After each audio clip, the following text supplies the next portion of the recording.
Wala pa, be. Wala pa, teacher.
I want to be there and baby dance the night away. I let my head down if I want.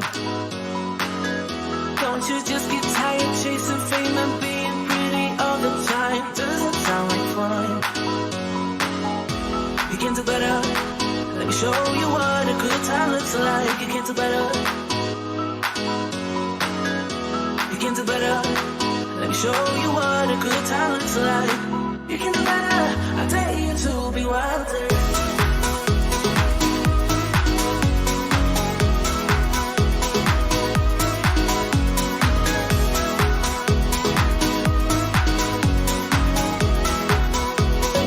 Let me show you what a good time looks like.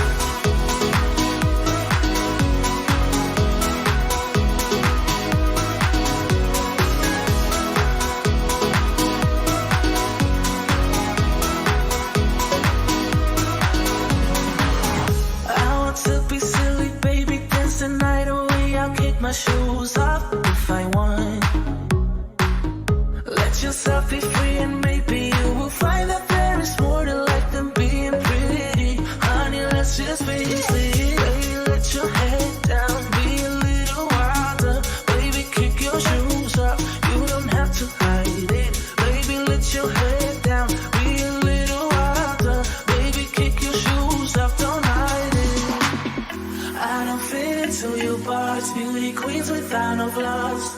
You can do better, I dare you to be wilder. I don't fit into your box, beauty queens without no flaws. You can do better, I dare you to be wilder. I don't fit into your box, beauty queens without no flaws. You can do better, I dare you to be wilder. I don't fit into your box, beauty queens without no flaws. You can do better, I dare you to be wilder.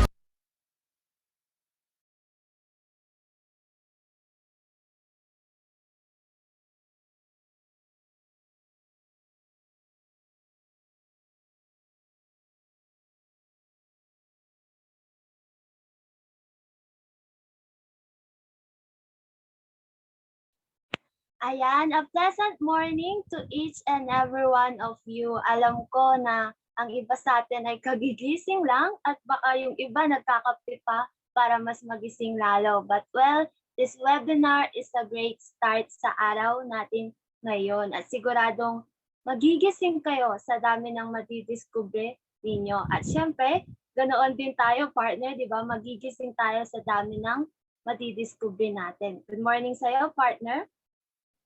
Yes, good morning to you as well, partner, as well as to our dear listeners na I hope maganda ang gising, especially to those who receive, di ba, good morning messages sa kanilang crushies. Sana all, di ba? Kaya sige nga, try natin magpasabog ng react buttons for a sight to see na kahit inaantok pa, masipag na mag-participate sa ating webinar for today. Ayan, maraming salamat po. Yan, mukhang gising na ang mga diwa nila. So, moving forward, let me check if our audio is loud and clear. Can you please give us a thumbs up reaction or heart reaction if you can hear me clearly? Okay, sige, thank you. All right, once again, good morning to all of you. I am Lianne Soriano. And I am Keithrene, and we are your Masters of Ceremony for today's webinar. So before we start, please allow us to remind you guys about our house rules. To ensure the smooth course of our program, here are some of the house rules encouraged to be followed para sa ating webinar.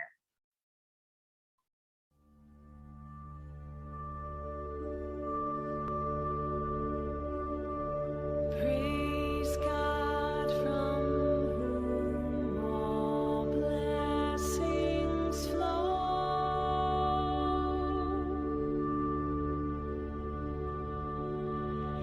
Praise Him, all creatures here below.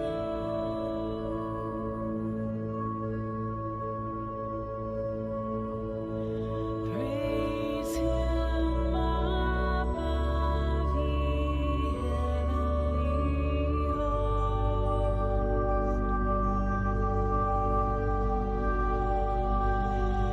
Praise Father, Son, and Holy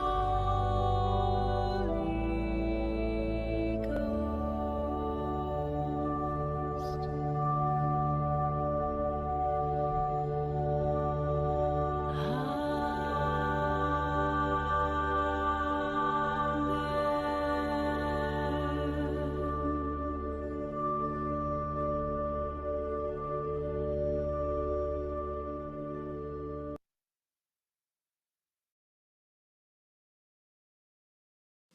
Mga kababayan, ang pambansang awit ng Pilipinas.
Ayan, once again, good morning to everyone. Let me introduce myself again. I am Keithrene, and we are going to be your Masters of Ceremony for today.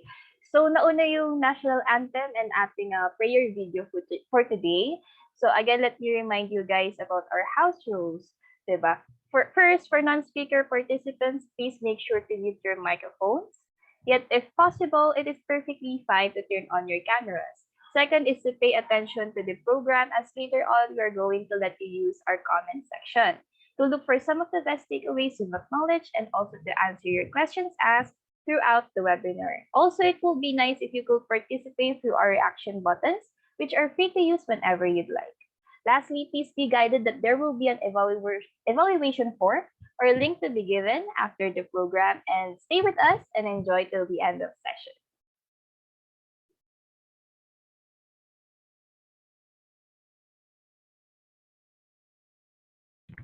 Okay, partner, ngayon introduce na natin kung ano nga ba yung today's webinar natin, kung anong title ng ating webinar. And our webinar entitled Pandaigdigang Suliranin, Negatibong Epekto sa Mahusay na Pag-aaral, Global Issues that Concern Schools and Society. Alam mo, partner, napaka-interesting talaga ng title natin at hindi na ako makapaghintay pa to know what's behind those words. Kaya naman, i-introduce ko na ang ating speaker. At itong speaker natin, napaka kasi napakahusay at napakagaling. Kaya wala nang paligoy-ligoy. She graduated from Data Mex College of St. Aileen with honors. Let us welcome Miss Mariel Monasterial. Good morning po, ma'am.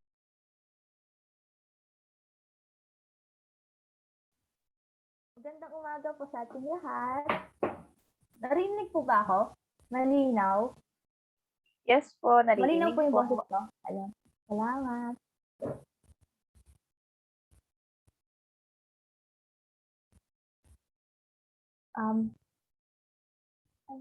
Good morning, ma'am. Good morning, everyone. Sana lahat ay nakapag-breakfast na at may sapat ng energy to start this day.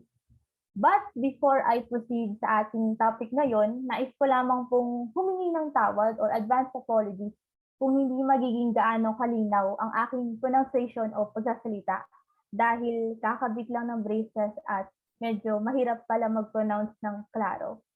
But rest assured na I will try my best to deliver this topic as clear as I can. Once again, magandang umaga sa ating lahat. So yung pag-uusapan natin ngayon, malamang sa malamang inatalakay na siya nung tayo ay elementary hanggang high school. Dahil ito ay tungkol sa iba't ibang global issues na patuloy na hinaharap ng ating mundo hanggang ngayon. So when I said mundo, it concerns not only one country, but all of the countries. So mapa first world man yan hanggang third world country. Siyempre, ang unang laging naapektuhan dyan ay ang third world countries tulad ng Philippines. So it concerns not only the government, but up to the smallest of communities, schools, at siyempre hanggang sa bawat individual sa atin. Next po.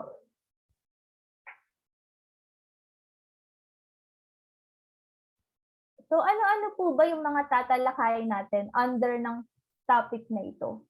So, iisa-isahin po natin yung top 10 global issues according to Chloe Turner at aalamin din po natin yung 17 Sustainable Development Goals set by the United Nations for the period of 2015 to 2030. Pero bago yun,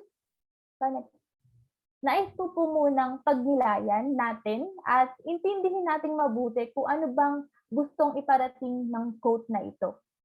Ang sabi, to tackle the underlying roots of violence and conflict, we need a massive international effort to reduce poverty and injustice and to promote development, democracy, and human rights. Ito po ay parte ng speech ng dating International Development Secretary Claire Short noong October 2001.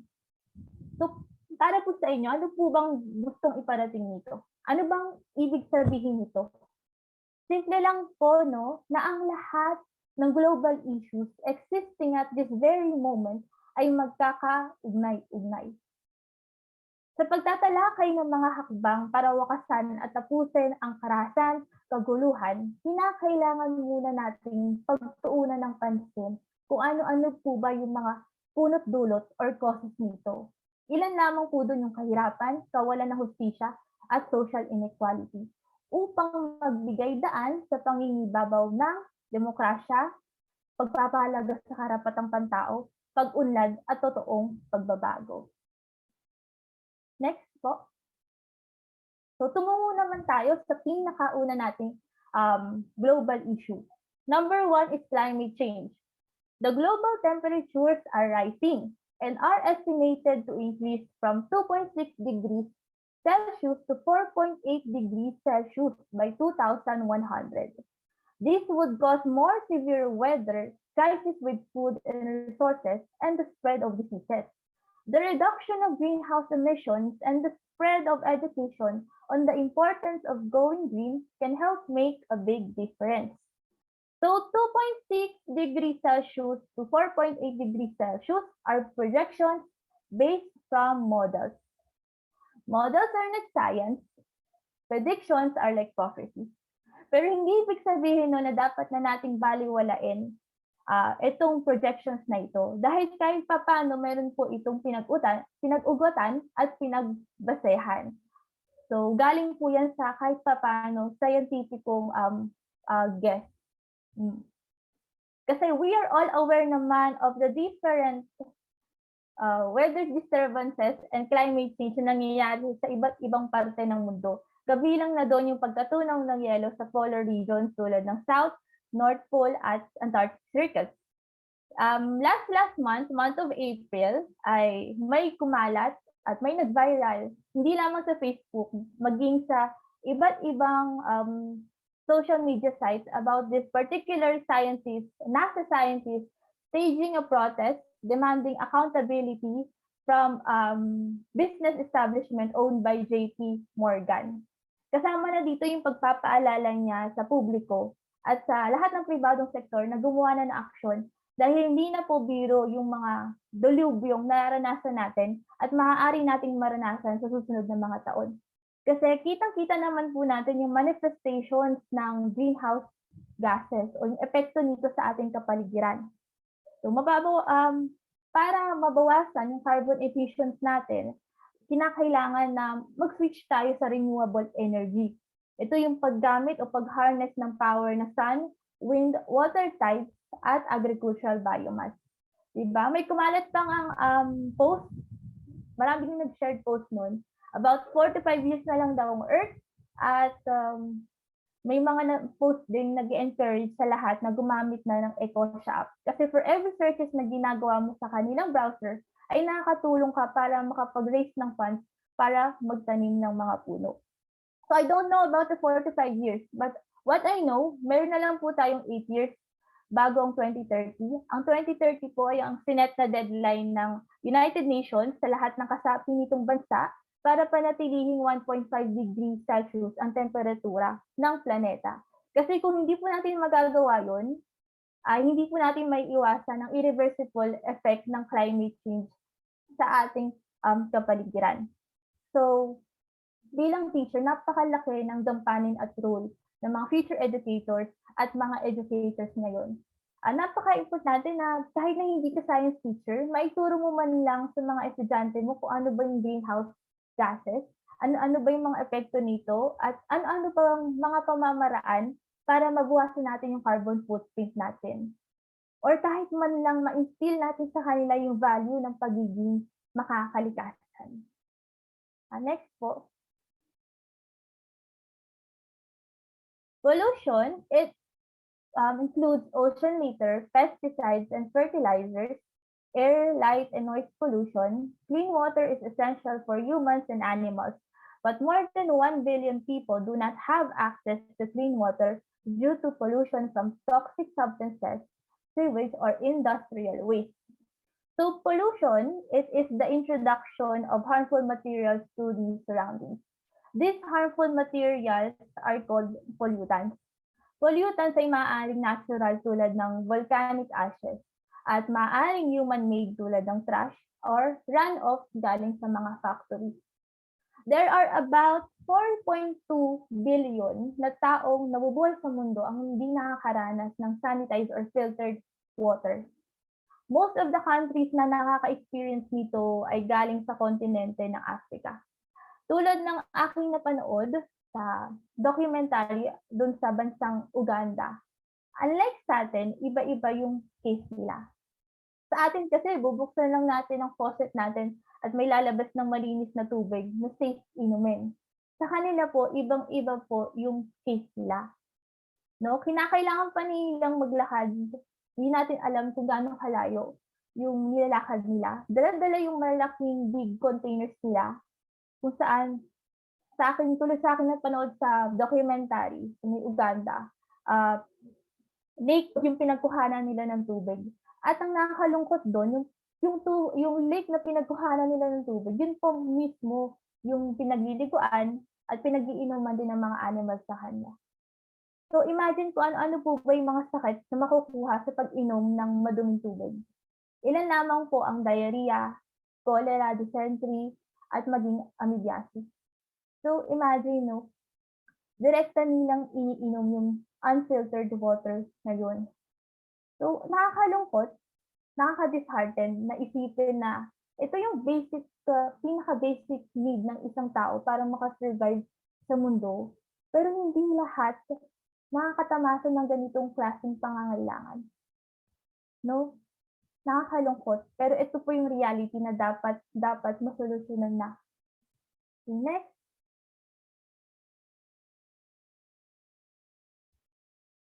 Violence. Violence can be found in the social, cultural, and economic. Next.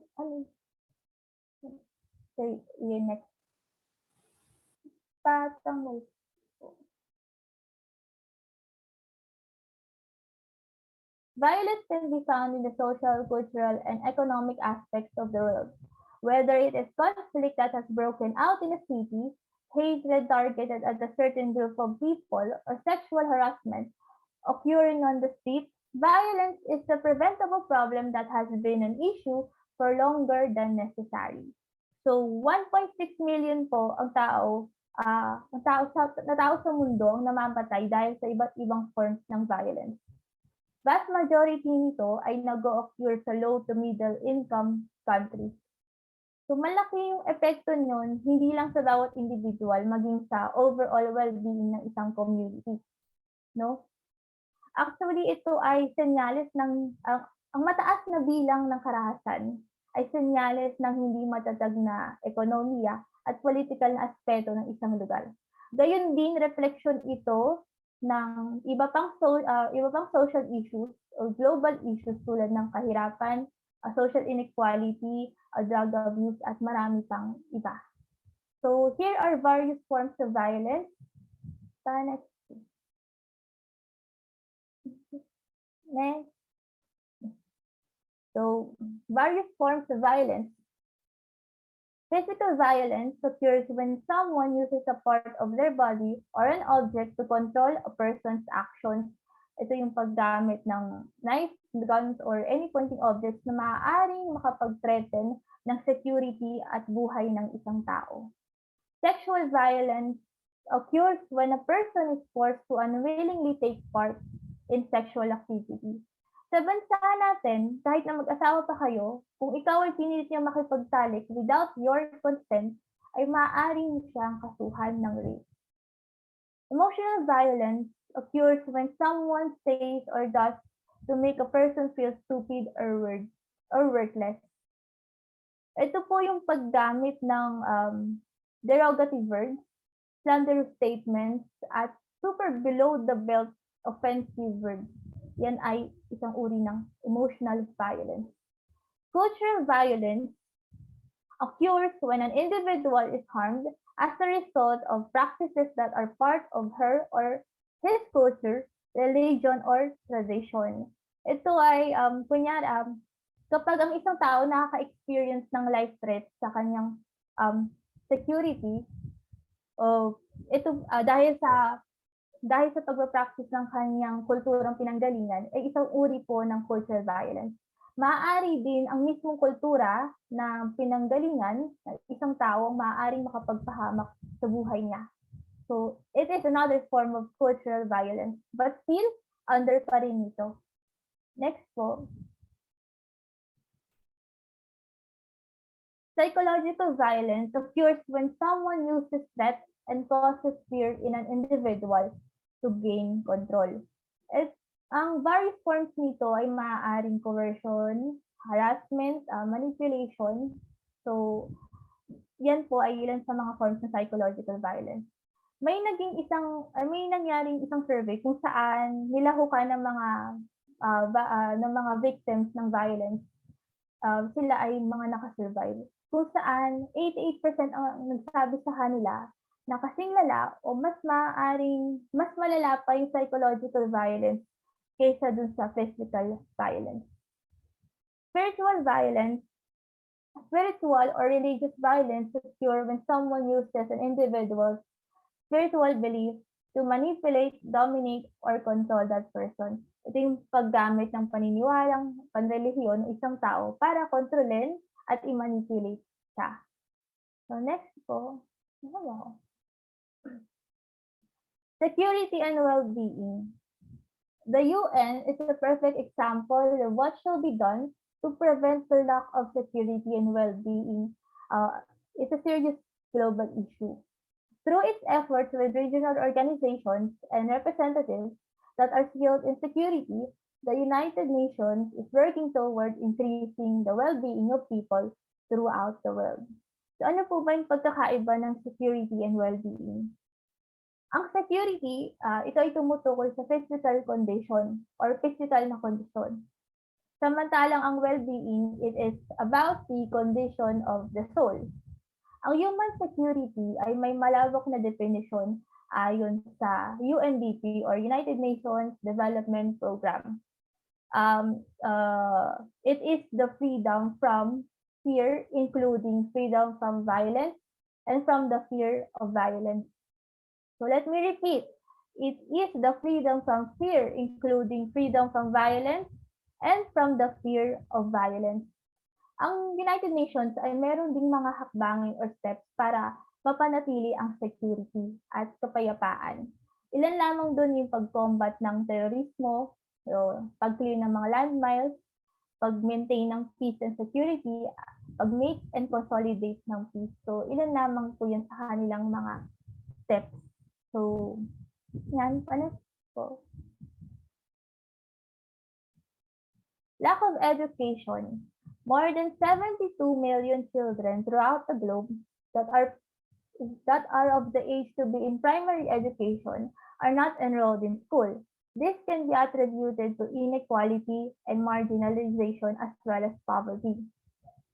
The Philippines has consistently made a significant stride in its functional literacy rate based on the 2013 Functional Literacy, Education and Mass Media Survey, or FLEMS.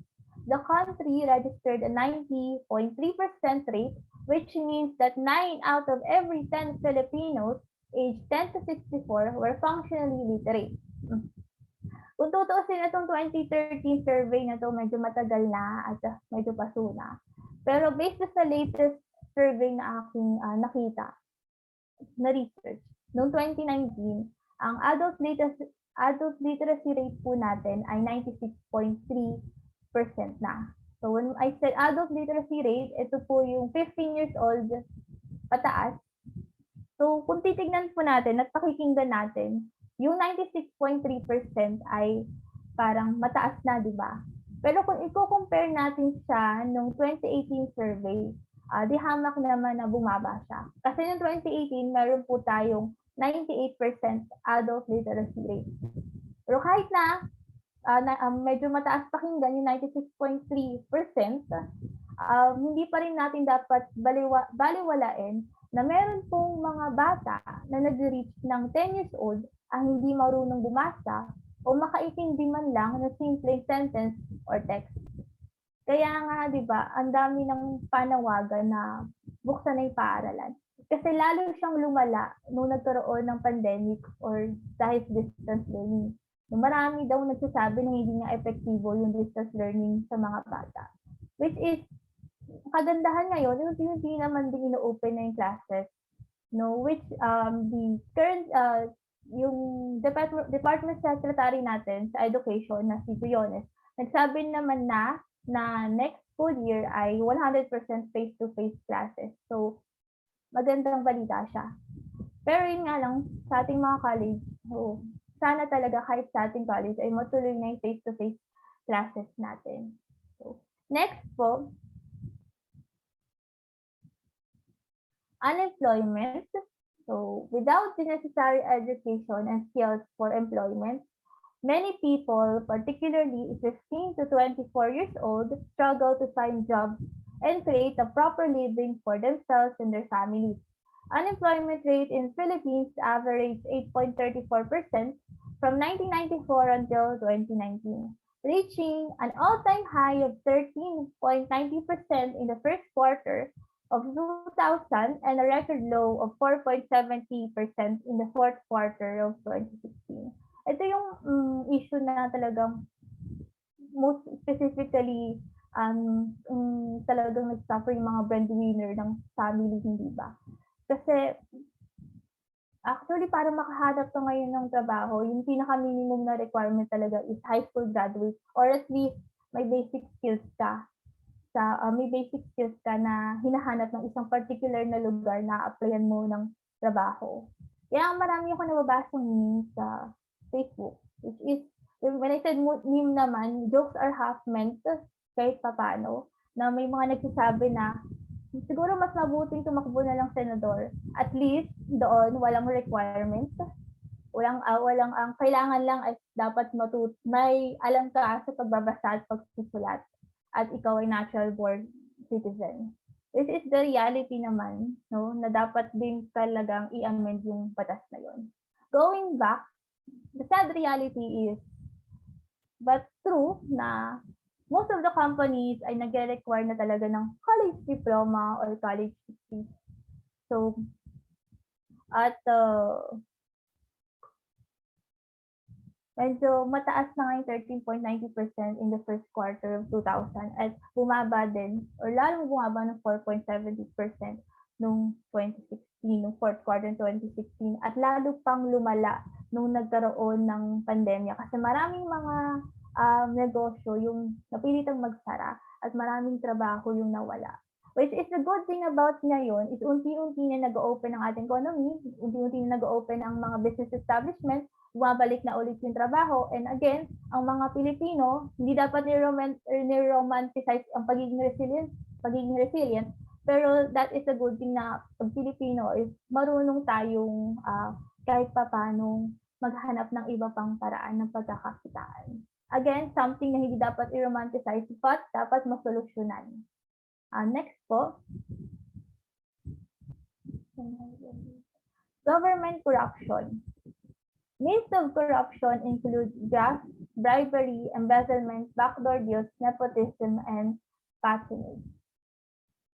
Corruption can be detrimental to the safety and well-being of citizens living within the corrupted vicinity and can cause an increase in violence and physical threats without as much regulation in the government. So, isa-isahin po natin yung mga nabanggit. Pag sinabi natin graft, ito yung paggamit ng financial gains sa pamamagitan ng pang-aabuso sa posisyon o kapangyarihan. Bribery or panunuhol sa Tagalog, ito yung pagtanggap ng reward or kapalit ng pabor na madalas ay illegal. Embezzlement, ito yung maling paggamit ng pondo, ari-arian ng isang taong may alam sa batas nang walang kaalaman ang may-ari. Backdoor deals, ito yung mga negosasyon, transaksyon na nangyari ng palihim, indirect at dishonest way. So illegal siya dahil hindi siya nag-undergo sa tama o lehitimong proseso. Nepotism, ito po yung isang klase ng pang-aabuso sa kapangyarihan o posisyon sa pamamagitan ng pagbibigay pabor sa mga kamag-anak o kapamilya, kaibigan. So, ito po yung maaaring pagbibigay sa kanila ng trabaho o posisyon kahit na hindi naman sila deserving or qualified. Patronage, ito po yung isang klase din ng pang-aabuso sa kapangyarihan sa pamamagitan ng pagbibigay ng reward, salapi, regalo sa mga or pabor sa kapamilya o ilang mga grupo na nagpakita ng suporta dun sa nanalong kandidato. Ang aking palaging pananaw, palagi ang nagsisimula sa pinakababa o sa atin bilang mamamayan, papunta sa taas. If we elect corrupt government officials, dyan po magsisimula yung sunod-sunod na problema o maaaring makapagpalala ng already existing problems sa ating society. So, ang mga elite, lalong yumayaman, ang mahihirap, lalong naghihirap. Lumalawak ang pagitan ng mayaman at mahirap o social inequality. Yung pondo na dapat ginagamit for development ay naibubulsa. Imbes na bumili ng high-quality materials, ay bumibili ng substandard or low-quality materials sa pagpapagawa ng mga public facilities Ano nangyayari? Hindi nagtatagal, nasisira agad. Another way na naman para makapag-corrupt. So, ito ay palaging nakakalungkot na reality na ang laging nagsasuffer yung mga mamamayan. No? Ang mataas na bilang ng kahirapan, karahasan, paguluhan at kriminalidad ay bunga ng hindi tamang pamamalakad ng mga taong nasa posisyon na nangaabuso ng kanilang kapangyarihan. Kaya bilang isang democratic country, ang kapangyarihan ay nasa mga mamamayan.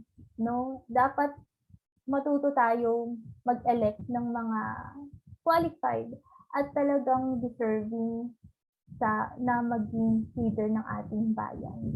Kasi hindi mangyayaring totoong pagbabago at pag-unlad kung tayo mismo hindi natin nare-recognize yung katotohanan at pilit natin tinatanggi yung kasaysayan. So, mangyayari lamang totoong pagbabago na inaasam natin at pag-unlad kung handa na tayong makinig sa katotohanan ng hindi napipikon. Next po.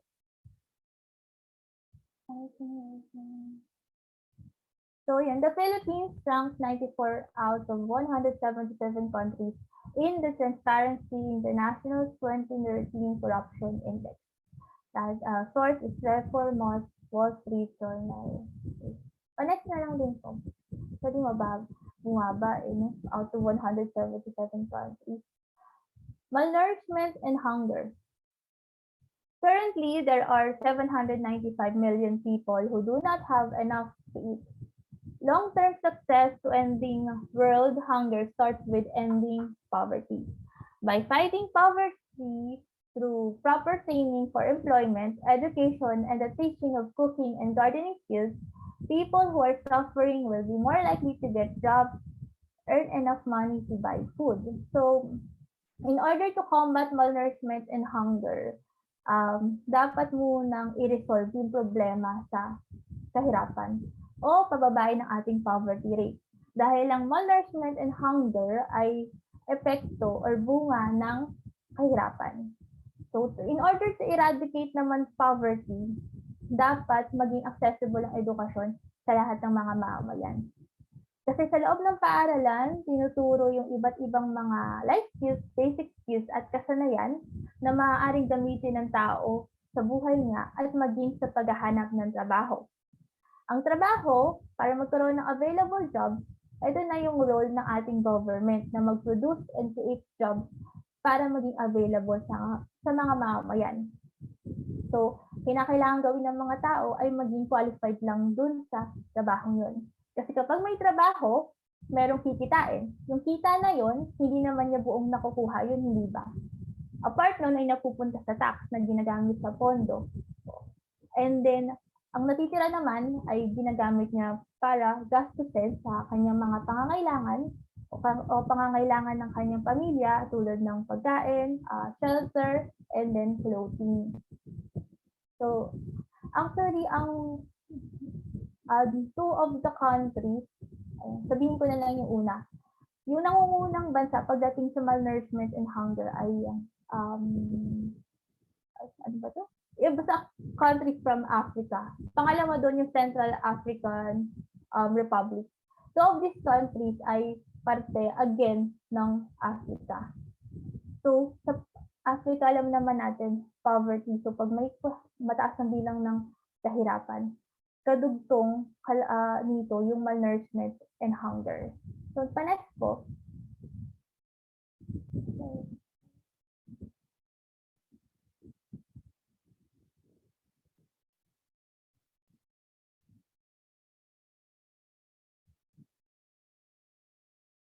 Malnourishment in all its forms includes undernutrition, wasting, stunting, underweight, inadequate vitamins or minerals, overweight, obesity, and resulting diet-related non-communicable diseases.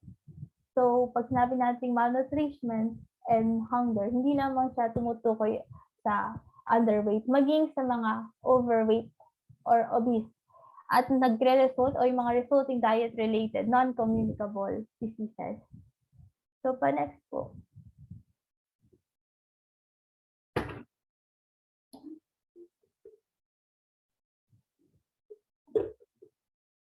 substance abuse, the harmful or hazardous use of psychoactive substances, including alcohol and illicit drugs.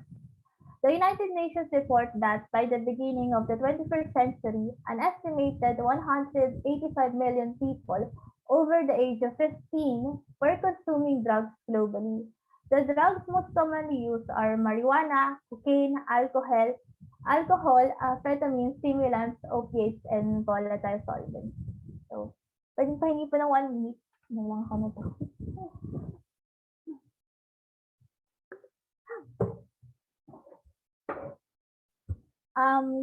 Sa mga bansa po, some of the countries like Finland, Germany, Italy, France, legal po ang paggamit sa kanila ng marijuana. Basta for medical purposes lang. Kasi base sa kanilang pag-aaral na rin, napatunayan nila na kahit papaano nakakapagpagaling ng mga some incurable diseases like cancer and Alzheimer's daw yung marijuana.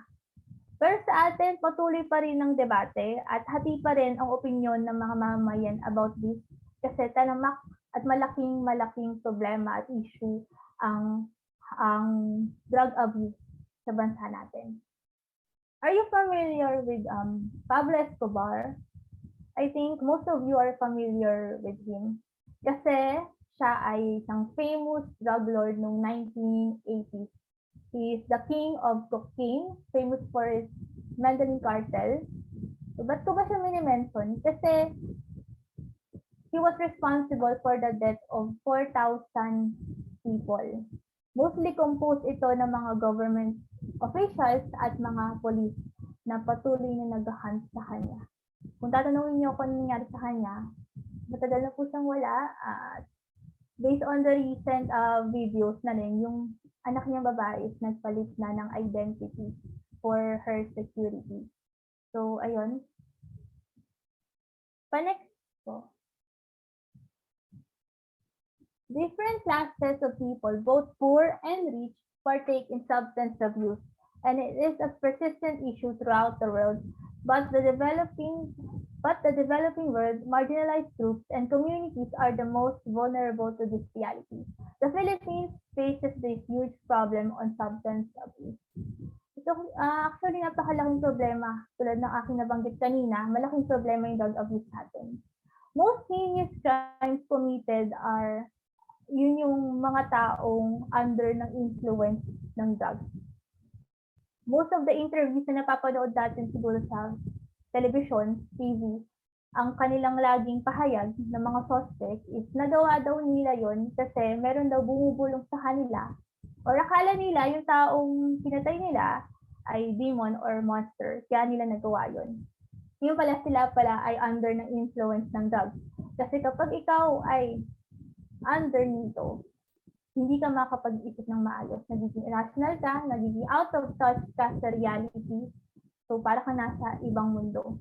Ito yung malaking problema na dapat masolusyonan nang hindi kinakailangang lumabag sa karapatang pantao.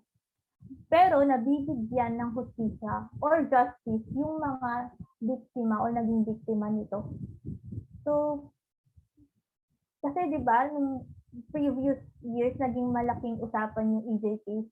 Maraming mga individual, maraming mga suspects, drug users, drug suspects ang napatay na hindi dumadaan sa tamang proseso ng batas nang hindi man lang napakikinggan ng korte.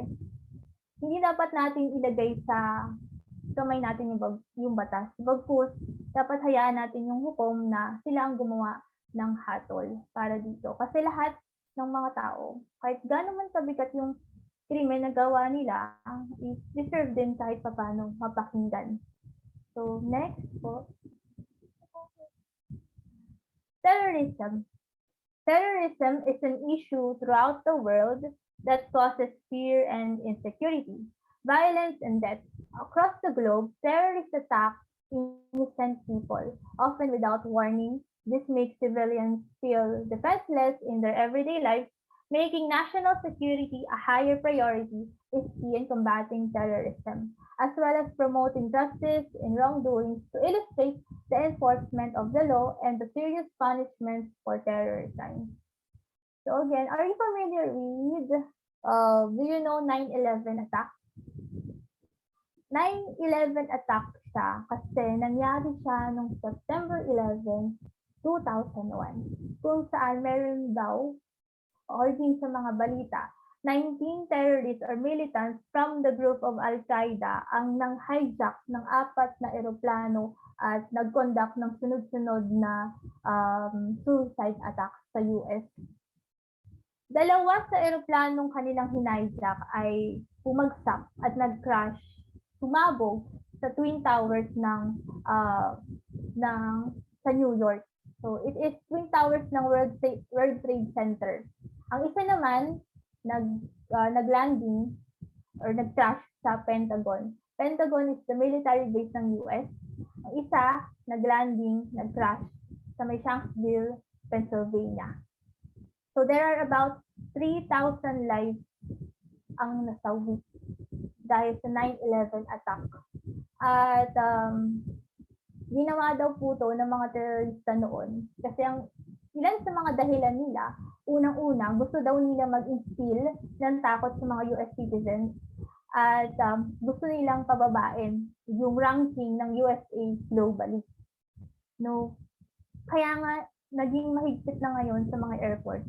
Hindi lang sa USA, kundi sa lahat ng airport sa iba't ibang bansa. Kasi ito yung nagiging revenue at open way para sa mga terorista para mag-conduct ng kanilang terror attack or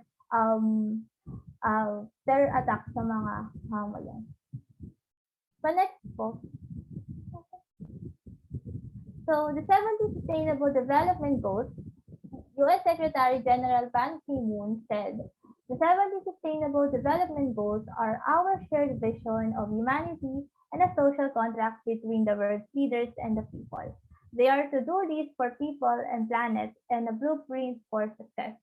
The 17 Sustainable Development Goals for the period 2015 to 2030 are, panoodin po natin itong video kung saan iisa-isahin po nila yung 17 Sustainable Development Goals.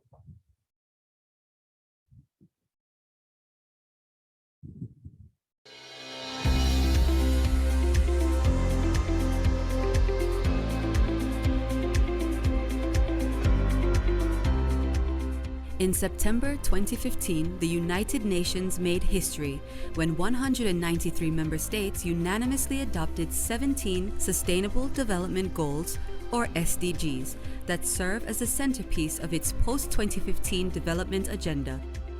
The goals are: no poverty, end poverty in all its forms everywhere; zero hunger, end hunger, achieve food security and improved nutrition, and promote sustainable agriculture; good health and well-being, ensure healthy lives and promote well-being for all at all ages; quality education, ensure inclusive and equitable quality education and promote lifelong learning opportunities for all; gender equality, achieve gender equality and empower all women and girls; clean water and sanitation, ensure availability and sustainable management of water and sanitation for all; affordable and clean energy, ensure access to affordable, reliable, sustainable and modern energy for all; decent work and economic growth, promote sustained, inclusive and sustainable economic growth, full and productive employment and decent work for all; industry, innovation and infrastructure, build resilient infrastructure, promote inclusive and sustainable industrialization and foster innovation; reduced inequalities, reduce income inequality within and among countries; sustainable cities and communities, make cities and human settlements inclusive, safe, resilient and sustainable; responsible consumption and production, ensure sustainable consumption and production patterns; climate action, take urgent action to combat climate change and its impacts by regulating emissions and promoting developments in renewable energy; life below water, conserve and sustainably use the oceans, seas and marine resources for sustainable development; life on land, protect, restore and promote sustainable use of terrestrial ecosystems, sustainably manage forests, combat desertification, and halt and reverse land degradation and halt biodiversity loss. Peace, justice, and strong institutions. Promote peaceful and inclusive societies for sustainable development. Provide access to justice for all, and build effective, accountable, and inclusive institutions at all levels. Partnerships for the goals. Strengthen the means of implementation and revitalize the global partnership for sustainable development. Learn more about SDGC/A by visiting www.sdgcafrica.org. Stay connected through Twitter @SDGCAfrica and Facebook through our page, the Sustainable Development Goals Center for Africa.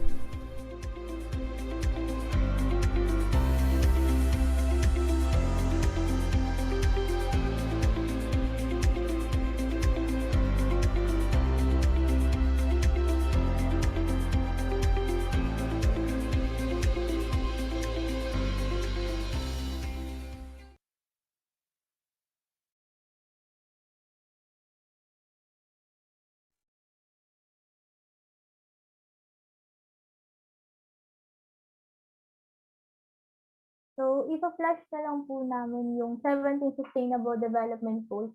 Kasi kanina naman sa video ay inisa-isa na rin naman siya. So, pa-next po.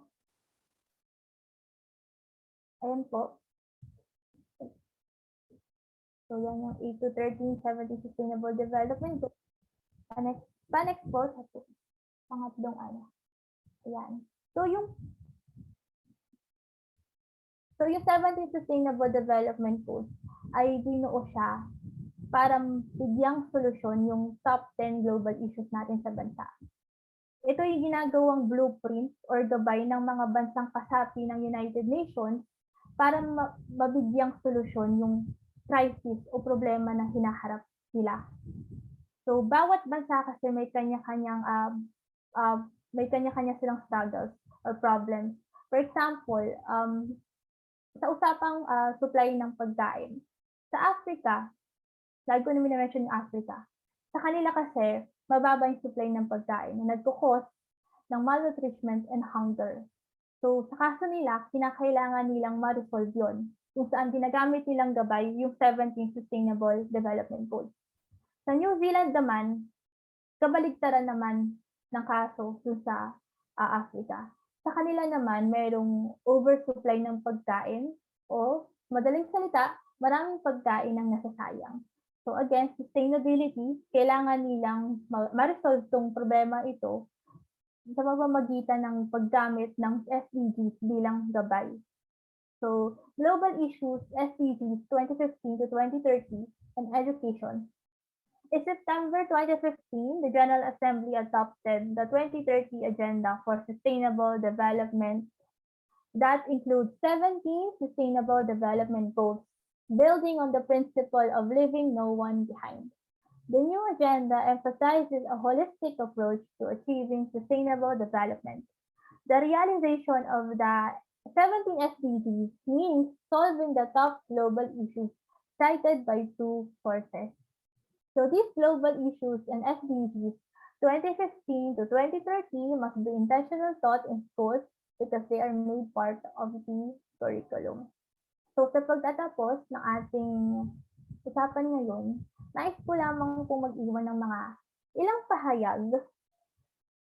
So, ilang pahayag o opinion. Aking sariling pananaw. Wala pong kasiguraduhan kung anong mangyayari sa mga susunod na araw, linggo, buwan, taon at maging dekada. Pero magkakaroon lamang ng katiyakan na may mundong maabutan ang susunod na henerasyon kung tayo mismo ay kikilos na ngayon pa lang. Hindi magiging successful yung 17 Sustainable Development Goals kung iaasa lang natin ito lahat sa ating mga world leaders o ating mga pinuno. Kinakailangan bilang isang mamamayan at mga taong naninirahan sa isang planeta, ay dapat tayo mismo ay makiisa rin. Ituon natin ang ating enerhiya, pondo, oras sa ikagaganda ng kapaligiran, ikapapanatili ng kaayusan, ikauunlad ng bayan, at higit sa lahat, ikabubuti ng ating sarili at ng ating kapwa. Yun lamang po at maraming salamat sa pakikinig.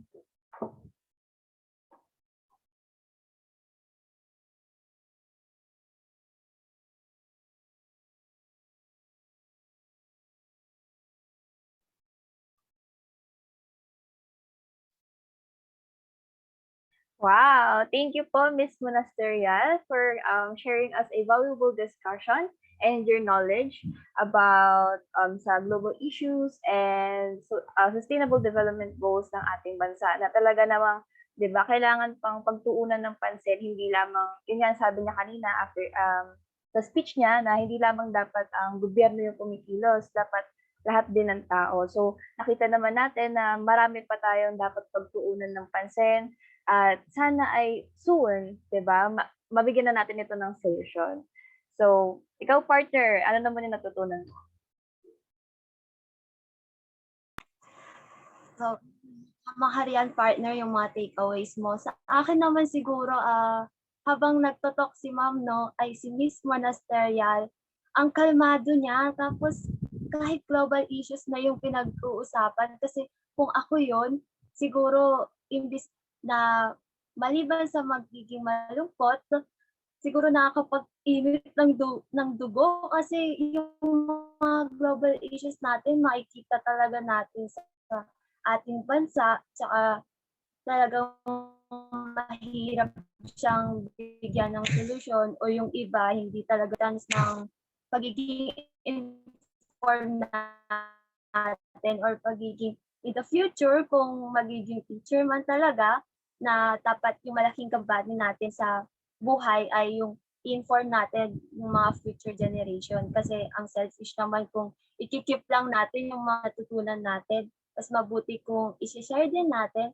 para yung mga changes or di kaya pag yung mga solusyon, yung mga sustainable development goals, kahit kaunti lang, kahit step by step, may mga changes, may mga pagbabago tayo. So I'm sure yung mga kasama rin natin dito ay natuto sa talk ni Miss Monasterial, kaya hindi natin sasayangin yan. Pwede ninyong i-comment sa chat box ang inyong mga takeaways at mamaya pipili kami at babasahin. Tama ka dyan, partner, kasi importante din sa atin yan as future educators, di ba, na ibahagi yung knowledge na to para sa kanila at alam nila yung ang gagawin nila in the future, di ba? So, syempre, I also want to take this moment to invite you guys to open your cameras for our photo op with Miss Monasterial. Na talaga namang ating napakagaling na speaker.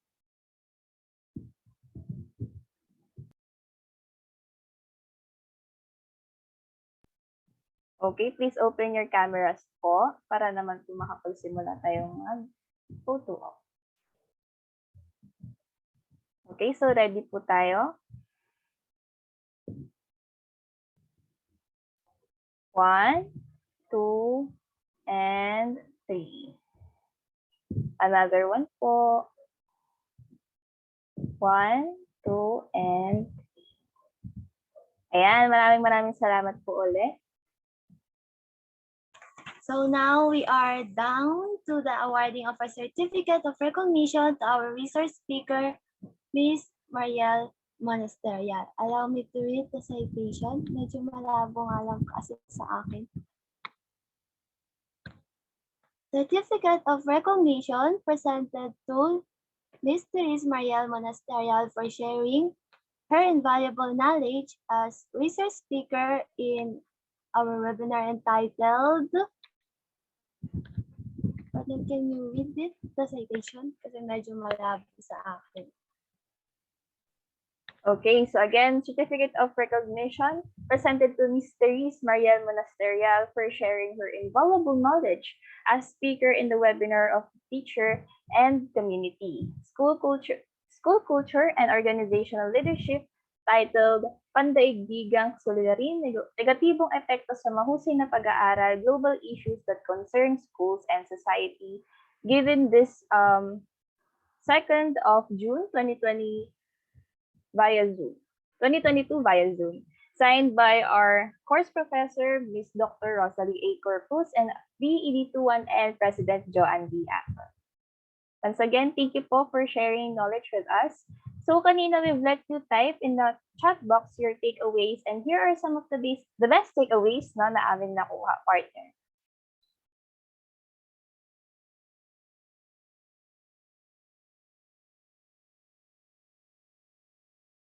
Partner, naka-off po ata yung mic mo. Okay, so yun na nga, babasahin na natin ang mga takeaways ninyo. Sabi ni Justin Faith Talamayan, sa pamamagitan ng webinar na ito, akin napagtanto na upang masimulang talakayin at ipatupad ang mga solusyon upang mabawasan hanggang sa tuluyan ng wakasan ng mga issue na kinakaharap ng mundo, kinakailangan muna natin pumili at magbiklok ng mga karapat-dapat at epektibong leader na pangangasiwaan ang pagtugon sa mga panawagang pangangalagaan ng kalikasan, puksain ng karahasan at korupsyon, paglikha ng maraming trabaho, pataasin ang kalidad ng edukasyon at iba pa. Ito ay panawagan hindi lamang para sa gobyerno, pagkus ay para sa lahat ng taong na ninirahan sa mundo na kumilos at tumulong sa pangangalaga ng ating kalikasan at kapwa. I'm sure tama yan kasi huwag natin iasa lahat sa gobyerno, sa pamahalaan. Importante na tayo rin mismo ang kumilos.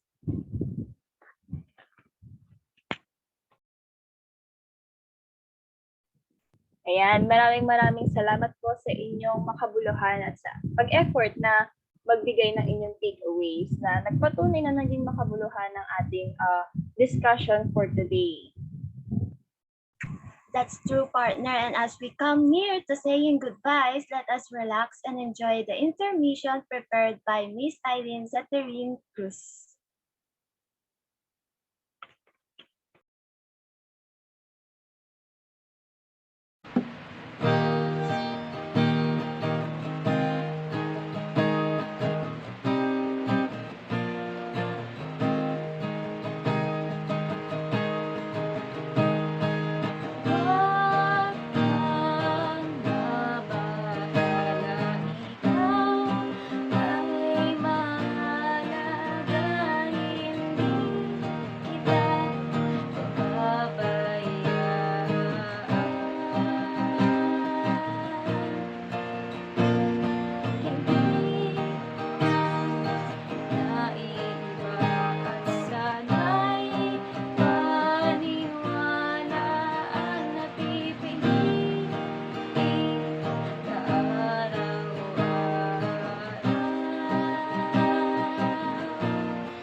Wow naman, partner. Kita mo ba yon? Ang bongga, di ba?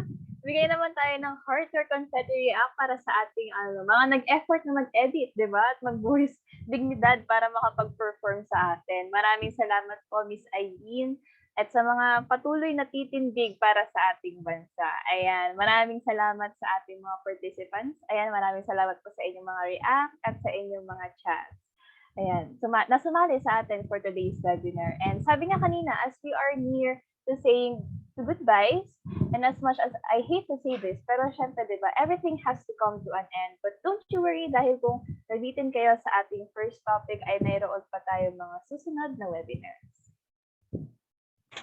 Tama ka riyan, partner. And to formally end our webinar entitled Pandaigdigang Suliranin, Negatibong Epekto sa Mahusay na Pag-aaral, Global Issues that Concern Schools and Society, stay tuned lang po dahil hindi natatapos ang pagkatuto natin ngayon. And may susunod pa pong webinar na for sure magdadagdag sa ating kaalaman. And again, this is Lianne SORIANO. And I am Keithrene COMETA. And we are the Masters of Ceremony.